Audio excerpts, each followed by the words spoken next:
Tetras, vida, vueltas y ejes del mundo. Es una ojeada plural al mundo y también un espacio en el que el auditorio y los conductores pueden reconocer varios ángulos de análisis.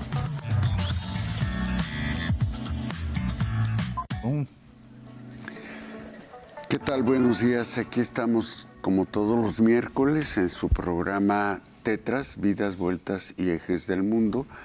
Y ustedes saben que este es un programa en el que profesores universitarios nos reunimos y comentamos acerca de los acontecimientos que se dan en el mundo o en nuestro continente o en el país o en Querétaro mismo y que consideramos que tienen realce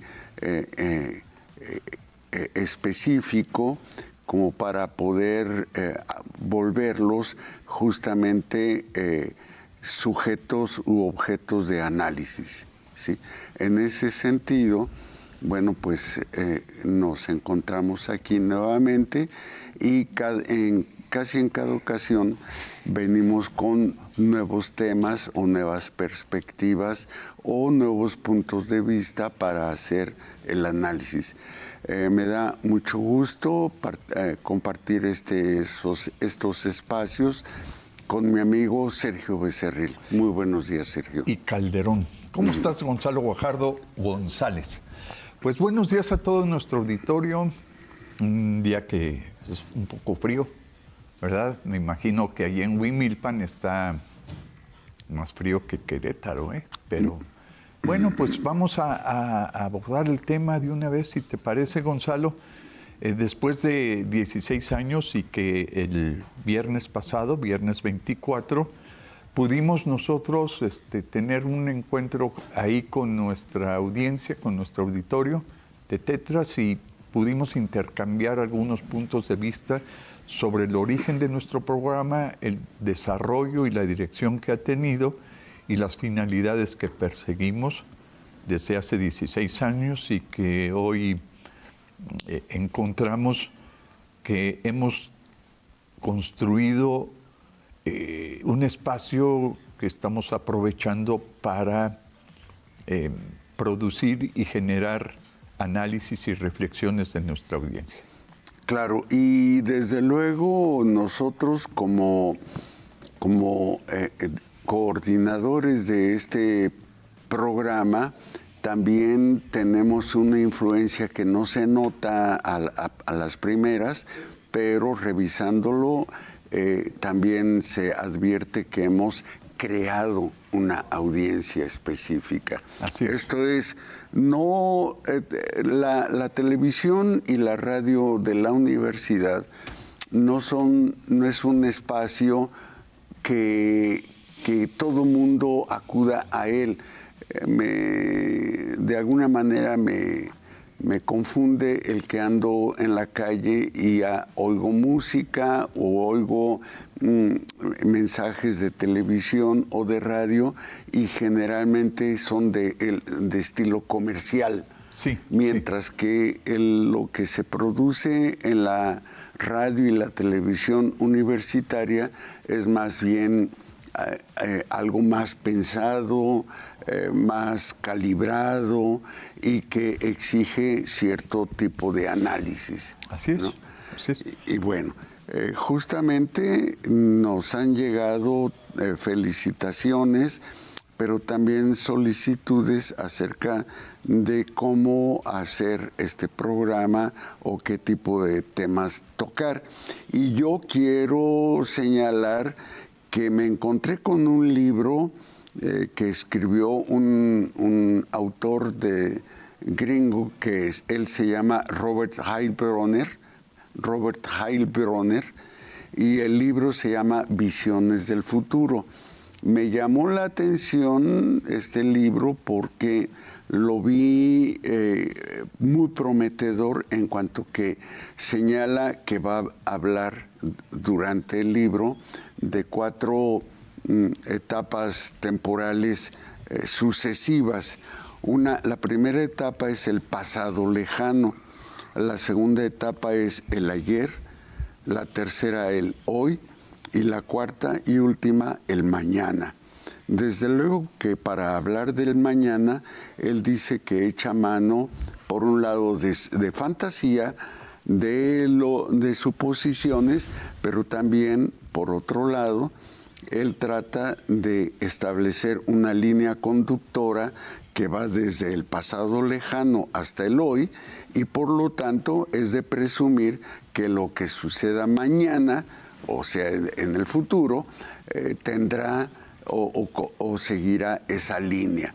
A ratos no nos queda claro si efectivamente el ser humano procede de una manera tan rectilínea o más bien camina a saltos, dando giros bruscos a su comportamiento, etcétera. En todo caso, sin embargo, sí se advierten ciertas constantes, y justamente este libro en el hoy señala que las visiones de futuro que ha tenido el hombre en Occidente se han valido de varios adjetivos, y por lo tanto lo que podemos identificar es que en una etapa lejana históricamente, es decir, hace cientos de años, hasta llegar incluso a la Edad Media, lo que predominaba, y esta es una constante que él identifica,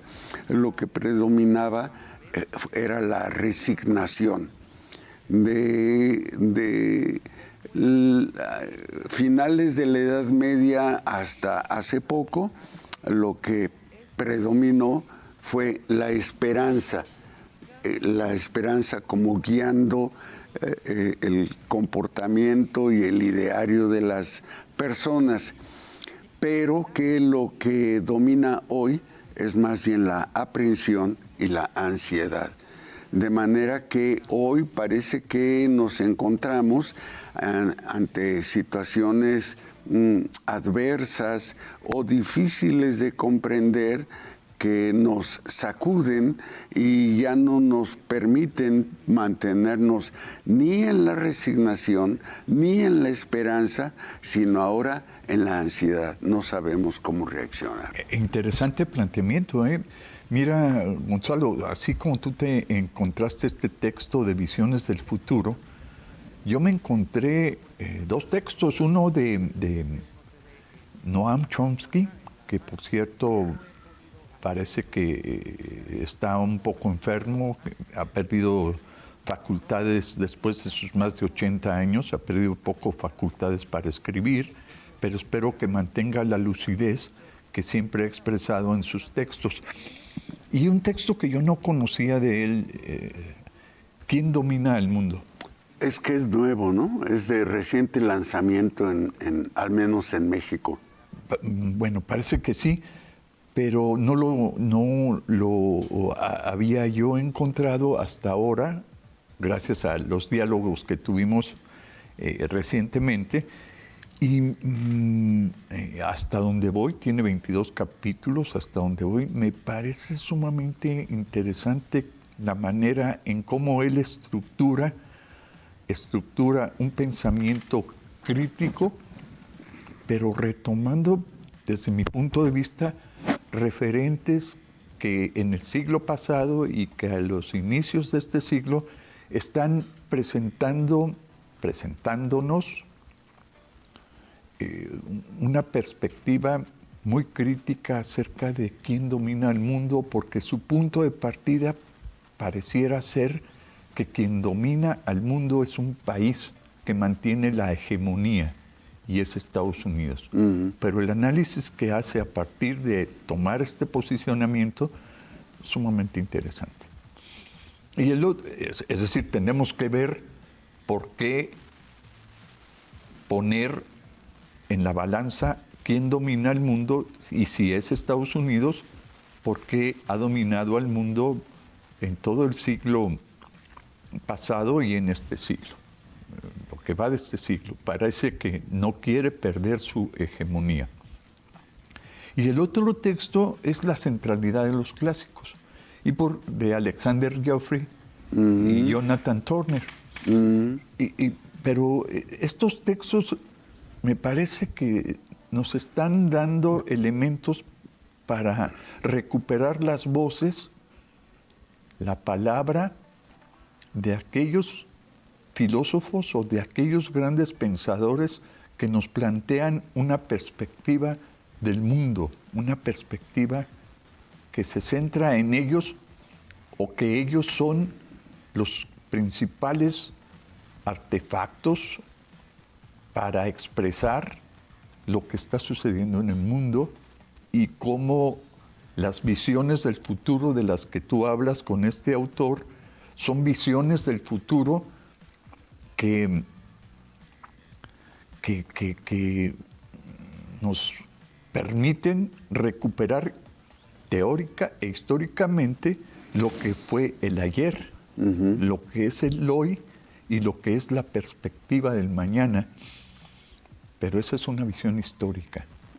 Esa visión histórica que requiere comprensión, entendimiento.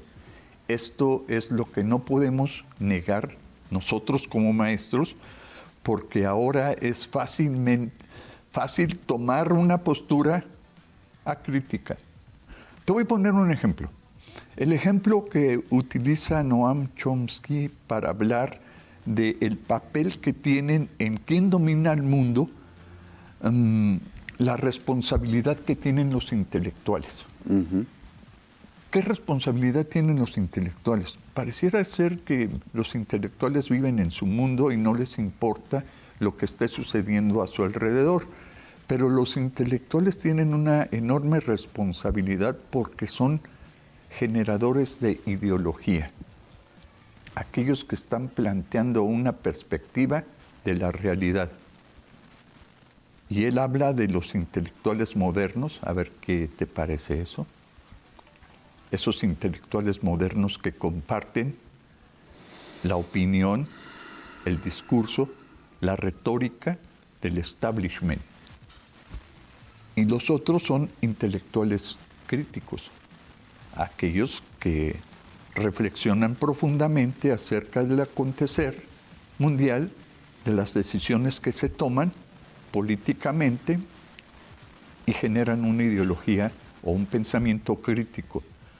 Los intelectuales modernos pues se adhieren al sistema, organizan el sistema, lo fundamentan para recuperar todos sus beneficios, todos sus intereses. En cambio, el intelectual crítico muestra, devela y presenta una realidad que no es tan fácil ni asequible al entendimiento de la sociedad en su conjunto, pero sí te muestra las fisuras que tiene un sistema político, un sistema económico. ¿A qué te suena esto? Me suena muy, muy interesante porque estás planteando tú, haciéndote eco con Noam Chomsky, estás planteando la centralidad del conocimiento científico. Esto me parece muy importante. Sin embargo, también me desconcierta pensar en la centralidad del pensamiento científico, porque entiendo que cuando se dice de esta manera, la tendencia es a voltear los ojos hacia el mundo entero, pero a través justamente de la perspectiva occidental y muy concretamente de la perspectiva europea primero, pero ya a estas alturas de nuestra existencia mundial a través de los Estados Unidos. Y entonces estoy comprendiendo o estoy entendiendo que hay una dirección que se establece justamente desde estos centros del conocimiento que a final de cuentas son centros de poder. Muy bien, me parece que eso es lo que está en disputa. Ajá. O sea, pensemos en si realmente, si nosotros estamos aquí, qué es lo que condiciona, determina, orienta influye, genera que nosotros nos comportemos o pensemos de ciertas maneras. Me parece que eso rompe con aquella idea de la autonomía o aquella idea de el pensamiento libre o aquella idea siempre utilizada como la libertad de expresión o la libertad de la que gozamos en los distintos ambientes en donde participamos. El libre albedrío, por ejemplo, queda totalmente cuestionado, porque quedaría a merced de una ideología dominante en donde no estás tú, ni estoy yo, sino está la ideología. Y quien ha producido y generado históricamente esa ideología es por parte de los intelectuales. O habría que buscar si no hay también otra fuente. Sí. O el nombre de quién hablan los intelectuales. Sí, claro. Entonces, eso me parece que es fundamental. Sí. Porque ladra el primer perro y todos los demás perros se sueltan ladrando sin saber por qué ladró el primer perro. Así es. Entonces, eso es difundir y propagar una ideología o un pensamiento que no nos corresponde, o que no corresponde a la realidad que vivimos, y que lo que buscamos nosotros y lo que nos tendría que obligar es a tener críticamente un pensamiento del origen y del contexto o del significado que expresamos o que expresan aquellos que somos propagadores de un pensamiento. En este caso ponemos nuestro origen, nosotros ponemos de dónde viene el pensamiento que estamos utilizando para compartir con nuestro auditorio. Pero ¿cuál es la dirección y cuál es el destino o cuál es la intencionalidad que debemos de tener al hablar de esta manera?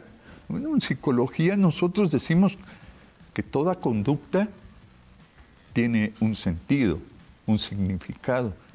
Y creo que tendríamos que hacer una lectura, que en nuestro tiempo de estudiantes decíamos, una lectura sintomal para encontrar su verdadero sentido, su verdadero significado de lo que en ocasiones propagamos y hablamos sin encontrar o sin tener las repercusiones de nuestro lenguaje o de nuestro acto.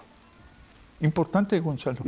Dijiste una lectura que cuando tú eras estudiante hacían lecturas sintomales. Ajá.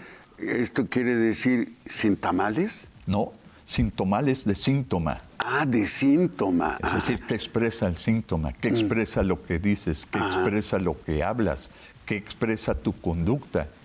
Porque buscar su sentido, su significado, es develar, recuperar en tu pensamiento, en tu conciencia, lo que realmente produce. Decía yo hace rato, su origen, en qué condiciones se produce, su desarrollo, hacia dónde se va encontrando y recuperando en sus contradicciones, y sus finalidades, qué es lo que está persiguiendo. Cuando hacemos ese tipo de lecturas analíticas, críticas, reflexivas, propositivas, hacemos una lectura sintomal. Y no es en el sintamal, es el síntoma. Del síntoma. El síntoma expresa lo que realmente nos pasa, nos sucede. El síntoma es una señal. Oculta, perdón. Sí, es una señal. El síntoma es una señal, y entonces tú lees por atrás de la señal cuál es el contenido, ¿cierto? Sí, cierto. Fíjate que justamente este libro del que ahora me valí predominantemente, Visiones del Futuro, y que, como digo, establece una perspectiva histórica o temporal, tal vez no tan histórica, pero sí lo temporal, señala que el hoy, aunque se diferencia del ayer, está ligado a aquel, y hay una cierta liga, unas ciertas conexiones que determinan este pensamiento que se va desarrollando, estas formas de conducta que se van instrumentando y esta perspectiva social de deseos que se van lanzando por delante para ir corriendo detrás de esto.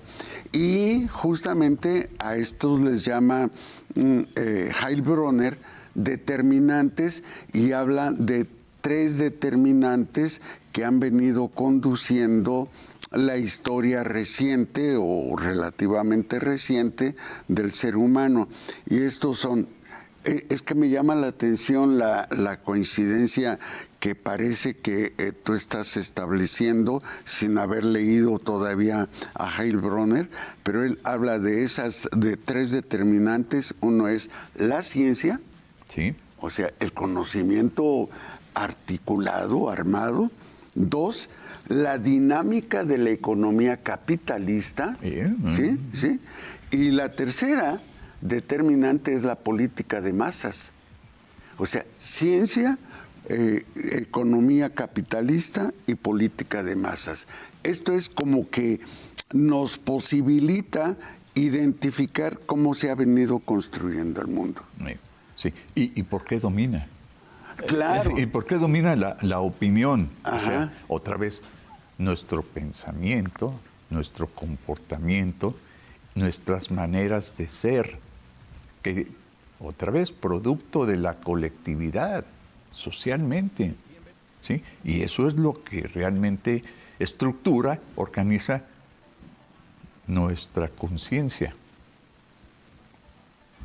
Darte cuenta de, o no darte cuenta de, y lo más probable es que no nos demos cuenta de las repercusiones de nuestros actos y solamente las propagamos.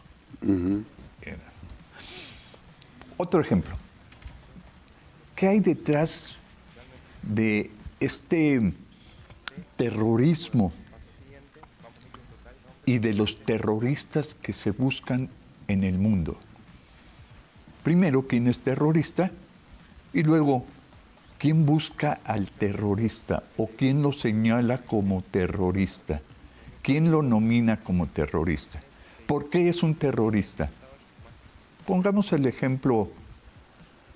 Netanyahu es quien busca terroristas en Palestina. Trump busca terroristas en el mundo. Y ellos decidan quién es terrorista, por qué es terrorista y qué significa terrorista para ellos. Qué claro está eso, ¿no? Y sin embargo ellos hablan en el nombre del bien, el bien de la sociedad del mundo, hablan en el nombre de la libertad, hablan en el nombre de la organización social productiva, hablan en el nombre del trabajo. Pero ¿qué hay detrás de eso que le llaman terrorismo? Un narcoestado terrorista comunista. ¡Ah, carajo! Mezclan tantos adjetivos, tantos conceptos, sin reconocer el origen del concepto, su desarrollo del concepto, su evolución y la finalidad que persigue. Se convierten en expertos en abstraer y representar una realidad que está ocultando sus verdaderas intenciones. Y las verdaderas intenciones son aprovecharse de los recursos naturales de un país, de un Estado, controlar el Estado para dominar. Buena estrategia de quien domina el mundo.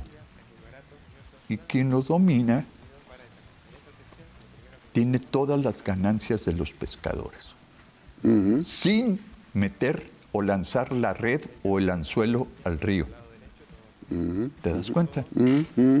Eso es lo que históricamente se ha generado. Pero además con violencia, Gonzalo. Con violencia con agresiones, con daño, generando daños a otros, porque creo que eso desestabiliza y hace perder la atención en ciertas cosas para ocuparse de otras que hacia las que yo estoy queriendo atraer a los demás, justamente para tomarlos por sorpresa y apoderarme de sus bienes. Sí, genero miedo, temor, amenazo, y las amenazas se convierten en otro síntoma. Eso me parece que tendríamos que dejarlo muy claro, porque en ocasiones no solamente como ciudadanos promedio, sino como maestros universitarios que queremos hablar en el nombre de la verdad y en el honor, decimos disparates o propagamos disparates y mentiras, cuando la realidad es que somos solamente eso, propagadores de una ideología sobre la base de que ladró el primer perro y no sabemos por qué ladró el primer perro y solamente repetimos el ladrido. Disculpa la metáfora, ¿no? No, me encanta esa metáfora porque posibilita justamente, sin muchas explicaciones, identificar nuestros propios comportamientos, que son, perdón por la forma en que lo voy a decir, son comportamientos animales. Sí, sí. Y entonces somos los ladradores que van detrás de los que han ladrado antes que nosotros, que ladraron porque hubo otros antes que ladraron y hubo un primero que ladró y hoy creemos que estamos transformando el mundo. Y lo peor es que con ello, con esos ladridos, nos sentimos seguros. Ajá. Nos sentimos confiados en que están haciendo con esos ladridos lo mejor para nosotros. ¿Sí? ¿Quién domina el mundo? Cuando se está propagando una ideología. El gigante que se para, el filósofo que se para en los hombros del gigante, se para para ir más lejos. Más lejos, para observar más lejos. ¿Y qué sucede? Que nos colocamos no en los hombros del gigante.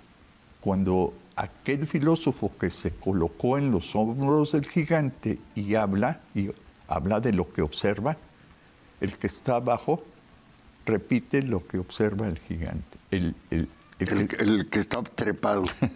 ¿Te das cuenta? Pero sin saber si realmente es así o no es así. Y lo que estamos enunciando aquí es que el intelectual moderno busca generar una idea aparentemente colocado en los hombros del gigante, pero es mentira. Es una idea que va a beneficiar a algunos cuantos y va a perjudicar a muchos, a muchísimos. Sí, justamente Jairo Roner, una de las primeras notas que tiene es hacer que volteemos a ver los trabajos de Darwin como prototipo de científico, ¿no? Y que recibió muchas críticas en su momento Darwin, porque se pensaba que, muchos pensaban que Darwin estaba queriendo rectificar a la religión y que por lo tanto con el argumento de la ciencia lo que estaba haciendo a final de cuentas era pronunciar argumentaciones teológicas. De teología. ¿Sí? Y él decía, no me interesa la teología, no me interesa la religión, quiero señalar lo que estoy observando, ¿no? Y entonces esto fue provocando cada vez más y más confusiones hasta que hubo una separación clara de que una cosa era la teología y otra cosa era la ciencia. Después las ciencias fueron, sí, sustituyendo a la religión, pero en otro sentido. Bueno, vamos a la identificación del programa, si te parece, sí, y regresamos sobre esto porque hay que aclarar por qué no es un argumento teológico el de Carlos Darwin. Claro, claro. Sí, es sí. un argumento crítico, analítico de la realidad universal. Nos vemos ahorita, regresamos.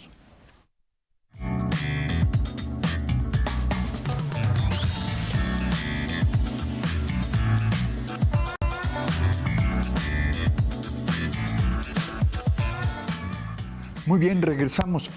Gonzalo, entonces, a mí me hubiera gustado que hubiéramos seguido al aire para que se mostrara nuestro diálogo, nuestra discusión fuera del aire, que me parece que es esclarecedora de nuestras lecturas, de nuestra perspectiva, y por qué hablar hoy en Tetras de un tema que sigue críticamente el análisis del discurso o de los discursos entre las derechas y las izquierdas, del análisis que hacen los discursos y las acciones bélicas en Rusia y Ucrania, en Palestina e Israel, en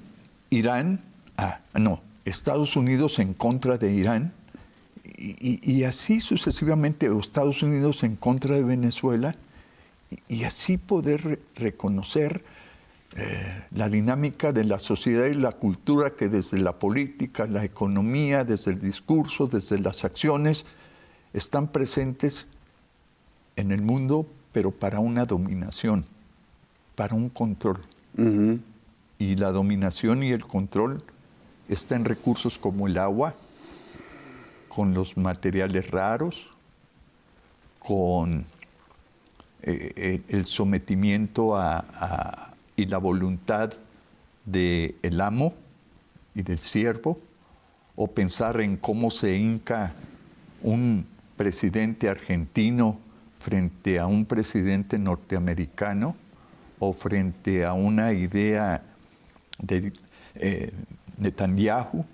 Entonces esos aspectos son sumamente importantes para que nosotros hagamos análisis de este tipo y pongamos a consideración de nuestra audiencia lo que está sucediendo, lo que está por venir. Sí, y me sorprende también el hecho de que para el caso específico de América tengamos los dos polos, el polo superior o norte, el polo inferior o sur, dominados el norte por Trump y el sur por Milei. Es decir, dos personajes que llegaron al poder elegidos por la gente. ¿Por qué los eligieron? ¿Cómo fue que resultaron electos? Si en su desesperación, en su alienación, estos dos están llevándose por delante también a la población, y sus políticas son políticas de desesperación, de ansiedad, y como que les interesa dominar la totalidad del ambiente para señalar que hay un camino, pero sí y solo sí el que ellos están definiendo. Sí. ¿No? Eso me sorprende mucho. Pero es que ellos hablan otra vez, discúlpame que utilice esto, pero hablan en el nombre del capital. Y el capital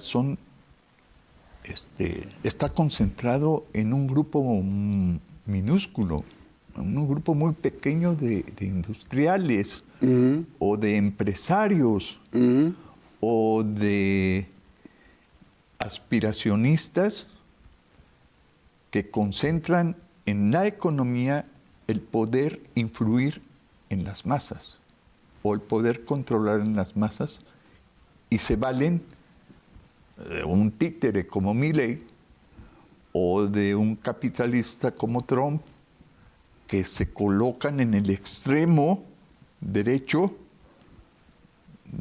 del fascismo. Es decir, su concepción del hombre, su concepción del mundo, su concepción de la vida, atenta contra la vida misma de la del colectivo, de los colectivos del mundo, y quieren utilizarlos en beneficio de ellos. Me quedé con algo. Tú, Gonzalo, hablaste de algo que me parece muy importante, este planteamiento que hace Robert Heilbronner sobre el darwinismo, sobre Darwin.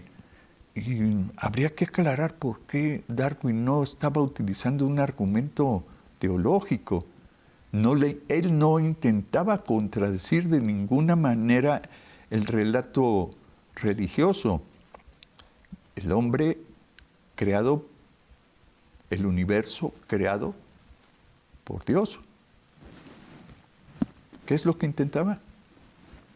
Darwin lo que quería era conocer, saber, rastrear al ser humano desde sus primeras apariciones en el mundo hasta a dónde llegamos hoy y saber por qué traemos toda esta carga biológica, esta carga cultural, esta carga política y poder desde ahí dar explicaciones. Pero el temor de la gente desde la perspectiva religiosa es que él quisiera introducir a la ciencia como sustituta de la religión, y entonces esa gente metida en la iglesia perdía gente dispuesta a entregar la vida por la religión, ¿no? Creo que por allí iba, pero me parece que si lo puedes interpretar, a Darwin no le interesaba para nada la religión. O sea, no tenía los ojos puestos ahí, estaba viendo hacia otro lado, ¿no? Como cuando te digo, mira, y tú volteas a ver hacia allá, y te digo, no, mira mi dedo. Sí, tú te volteaste a ver hacia allá, mira. ¿De qué estamos hablando cuando decimos algo? ¿De qué estamos hablando? Estamos hablando cada uno de lo que trae en la conciencia y de lo que son sus intenciones reales o al menos improvisadas, pero de eso es de lo que está queriendo hablar. Y sin embargo, los otros que te están oyendo están desde su escucha, en realidad están pensando en lo suyo mismo, ¿no? Y entonces hay una confusión en los diálogos entre una persona y otra, porque creemos que estamos hablando de lo mismo y no es cierto. Cada quien está hablando de lo suyo. Dios. Sí. Familia. Libertad. Ajá. ¿Hablar de qué? ¿De qué están hablando estos cuates? Entonces, patria, familia, libertad. Y el origen era Dios, patria, familia, libertad. Estos libertarios que buscan, que persiguen. ¿Qué perseguía Darwin? Conocer. ¿Y estos qué persiguen? Obediencia. Sí. Ocultar, negar. Sí, justamente para que los obedezcan. Dominación. ¿Quién domina el mundo? Entonces, es más evidente hoy cómo queda a la luz pública, cómo queda la práctica política de Trump, la práctica política de Netanyahu, la práctica política de Milei, o en México, la práctica política del prianismo frente a la práctica política del morenismo. Si nos vamos a buscar en la singularidad, encontraremos todas las contradicciones que existen en la práctica política que se está dando.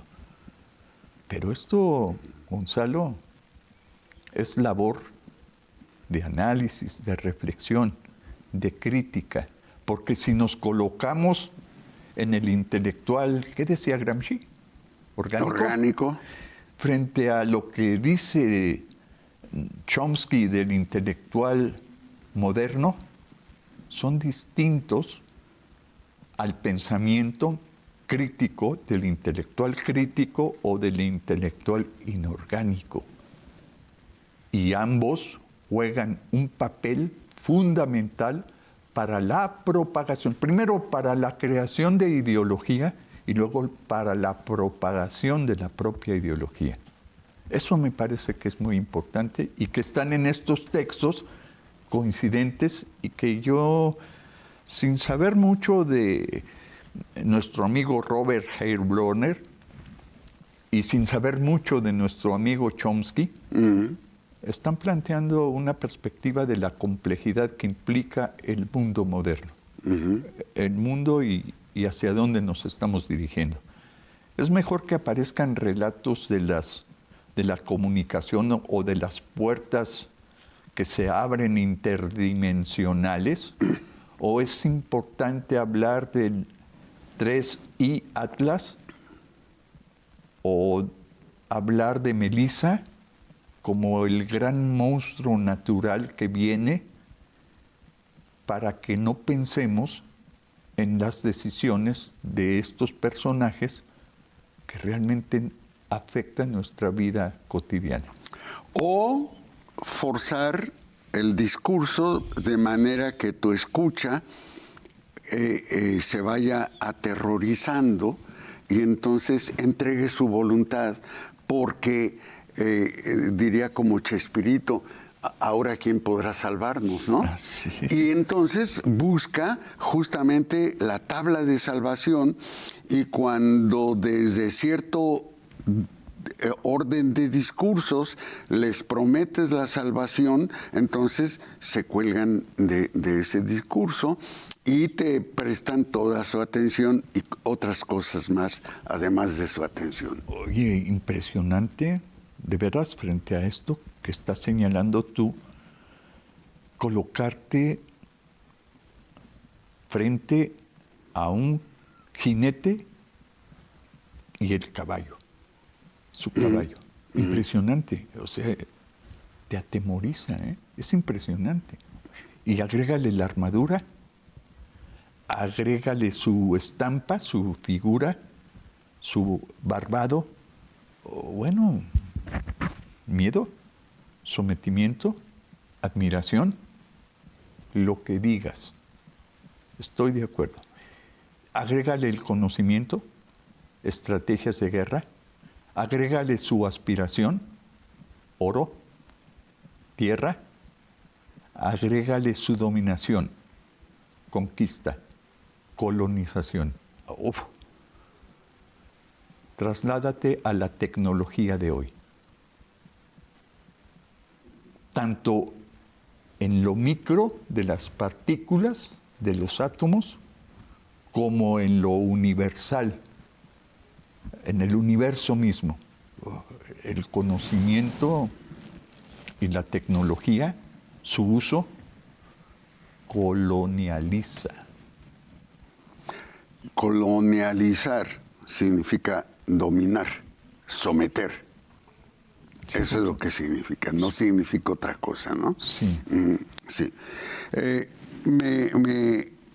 Me llama la atención esto que estaba yo diciendo de que los trabajos de Darwin provocaron problemas teológicos porque la gente que predicaba, la gente que vivía de la religión, pensaba que Darwin estaba proponiendo una serie de tesis para colocar el origen del mundo, para colocar el destino del mundo, el origen de la vida humana, el destino de la vida humana en un lugar que podía definir Darwin desde las ciencias, y por eso lo estaban pensando como un discurso teológico, hasta que Darwin dijo, no, a mí no me interesa esto. Sin embargo, de alguna forma lo fueron viendo estos atemorizados ante los discursos de Darwin, porque siglos después, y estoy hablando ya del siglo XX, ahora estoy queriendo referirme al siglo XX, el siglo XX fue un siglo muy interesante en la vida del mundo y particularmente de Occidente, y se fueron desarrollando muchas ciencias, aparecieron muchas ciencias. Aquí el estado de Querétaro recibió a varias facultades, a varias instituciones que justamente venían a hablar en nombre de la ciencia, o a predicar o a formular tesis en torno a la ciencia, y entonces fue modificándose la perspectiva, y de ser una sociedad fundamentalmente religiosa, con las rodillas raspadas de tanto caminar de rodillas a todos los lugares, comenzaste a ver en el siglo XX a la gente que andaba con libros en las manos, o que andaba leyendo, parados en las esquinas esperando que llegara su transporte. Estaban leyendo. Se fue transformando hasta que llegó un momento en que efectivamente pareció que la ciencia sustituía a la religión, porque era el motivo del diálogo o de la discusión, ¿no? Entonces, se fue moviendo, se fue transformando la sociedad mundial, pero ahorita, para visualizar con más claridad estas cosas, me refiero a la sociedad mexicana, o puedo llegar hasta la sociedad queretana y decir, efectivamente, se ha venido transformando. Sin embargo, esta transformación, que sí la podemos advertir, sí la podemos identificar, se va desmembrando y va dejando a la cola, al final, hasta atrás, incluso muy lejanamente atrás, a gente que no tiene absolutamente nada. Es decir, de estos desarrollos o avances de la sociedad contemporánea han recibido meramente migajas, ¿no? Y entonces es escandalizador cómo andas tú en la calle tratando pues de identificar las bondades, las bellezas, etcétera, de esta sociedad, de este mundo, y te llevas cada golpe mental, cada golpe cardíaco terrible, ¿no? Justamente venía yo hacia acá y pasé por ciertas zonas y yo decía, no es posible, esto parece una zona de desastre, por lo sucio que está, porque veo a la gente dormida en la calle, o gente con gesticulaciones como de loco o algo así, ¿no? O sea, yo veo a la gente desaforada, y en ese sentido me parece doloroso cómo se va transformando una sociedad, pero no necesariamente para el bienestar de toda la sociedad, sino para el enriquecimiento o la satisfacción de unos cuantos, pero como digo, se va desgranando en su caminar y mucha gente se va quedando atrás. Cerremos, ¿te parece? Sí. ¿Con qué cerrarías tú esta idea de visiones del futuro? Este libro también trae una nota tomada de la máquina en el jardín, que se elaboró en 1964, y dice, oye, 1964, ya estoy hablando del siglo pasado. Sí, no solo de 50, hace 50 años. Sí, más. Sí, hace 50 años. Y dice, las cosas tienen las riendas y conducen a la humanidad. Existen dos leyes discretas no reconciliadas: ley para los hombres y ley para las cosas. La última, la ley para las cosas, construye ciudades y flotas, pero se desborda salvajemente y destrona al hombre. Muy bien. Bueno, yo con eso le estaría cerrando porque creo que en buena medida lo que hemos estado conversando hoy parece desalentador, ¿sí? Y si volteamos a ver lo que pasó en la Primera Guerra Mundial, en la locura, en las trincheras, a las fortalezas de Alambrón y Hormigón, a los ingenios de guerra que se soltaron indiscriminadamente y a una masacre sin cuartel, entonces no sé dónde queda nuestro optimismo.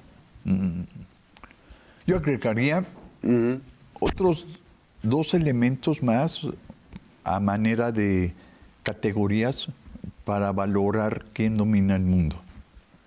La otra que yo agregaría sería la tortura y la amenaza. ¿A quién hay que torturar y a quién hay que amenazar? La realidad es que la amenaza de una tercera guerra mundial ha estado permanentemente colocada en la palestra. Aunque es la Guerra Fría. Ajá. Esa es la Tercera Mundial. Y la tortura, Sí. Perseguir y colocar en la tortura, aunque no sea la tortura física, pero es una tortura psicológica que nos amenaza y que nos controla permanentemente. Con esto yo quedaría el día de hoy. Bueno, les agradecemos su atención y los invitamos para que nos sigan viendo los miércoles de 9 a 10 de la mañana. La próxima semana estarán aquí nuestros compañeros Ángel y Rocío. Muchas gracias. Hasta la próxima. Esto fue Tetras, Vidas, Vueltas y Ejes del Mundo. Programa que se asoma a la vida humana en sus diferentes expresiones, queretana, nacional o mundial. Una producción de TV UAC y XHUAQ Radio Universidad. Gracias por acompañarnos.